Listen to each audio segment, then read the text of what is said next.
사건입니다. 승용차 한 대가 인도에 뒤집혀 있습니다. 주변으로는 자동차의 잔해들도 확인해 보실 수 있는데요. 어제 부산시 수영구 광안동에서 70대 여성이 몰던 승용차가 인도로 돌진해 보행자 2명과 푸드트럭을 잇따라 들이받았습니다.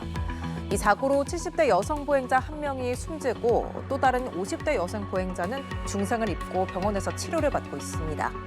이 밖에도 승용차 운전자와 푸드트럭 운전자도 경상을 입어 병원에서 치료를 받고 있습니다. 경찰과 소방당국은 정확한 사고 경위를 조사하고 있습니다. 카리브해 섬나라인 도미니카 공화국에서는 나이트클럽 지붕이 붕괴하는 사고가 있었습니다. 이곳에 있던 지붕이 무너지면서 이렇게 클럽 내부는 건물 잔해로 아수라장이 됐는데요. 이번 사고로 현직 주지사가 숨지고 다수의 사상자도 발생했습니다. 외신에 따르면 현지 시간 8일 새벽 도미니카 공화국의 수도 산토 도밍고에 있는 한 나이트클럽에서 지붕이 갑자기 무너졌습니다. 당시 현장에서는 현지 가수의 공연이 진행 중이었으며 붕괴 여파로 공연을 보던 관객 44명이 숨지고 100여 명이 다쳤습니다. 이번 사고로 한국 교민이나 관광객의 피해는 없는 것으로 파악됐습니다. 마지막 사건 보시죠. 수사당국이 선박 안에 모여있는 외국인 승선원들을 압수수색하고 있습니다. 이들의 선박은 정부의 허가도 받지 않고 부산항에서 북한 원산항을 왕복했는데요. 이 왕복 과정에서는 위치 정보를 은폐하기도 했습니다. 그리고 북한 원산항에 정박한 위성 사진도 확인을 해볼 수 있는데요. 알고 보니 이들은 동물 부산물을 팔기 위해서 출항을 했지만 정작 팔지 못하고 돌아왔다고 합니다. 결국 외국인 선장은 구속됐습니다. 고희훈 기자가 보도합니다.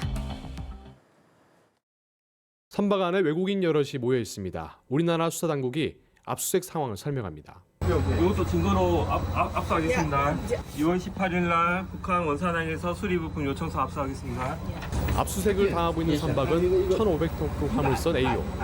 이 화물선의 선장은 인도네시아인 57살 B씨로 지난 2월 9일 부산항에서 화물선을 몰고 정부의 허가도 없이 무단으로 북한 원산항으로 간 혐의를 받습니다. B씨는 북한으로 넘어갈 때 선박 위치를 알리는 선박 자동 식별 장치를 꺼 당국의 감시망을 피했습니다. B씨는 지난달 5일까지 원산항에 있다가 다시 부산 남해항으로 들어왔는데 이전 출항지를 원양으로 기재해 북한에 다녀온 걸 속였습니다. 현해법에 따르면 외국 선박이라 하더라도 남북한 간에 선박 등 수송 장비를 운행할 경우 통일부의 승인을 받아야 합니다. 대만의 한 법인이 소유한 이 화물선은 몽골 선적으로 선장을 포함해 인도네시아 국적 승선원 8명이 타고 있었습니다. 화물선 안에는 소, 돼지, 닭 등 450톤에 달하는 동물 부산물이 담겨 있었습니다. 북한에 간 이유가 그렇게 화물을 팔기 위해서 갔다라고 했는데 아마 어떤 이유인지 거기서 하려고 못하고 다시 돌아왔길래. 해경은 B씨를 남북 교류 협력에 관한 법률 위반 혐의 등으로 구속해 검찰에 송치했습니다. 연합뉴스 TV 고용입니다.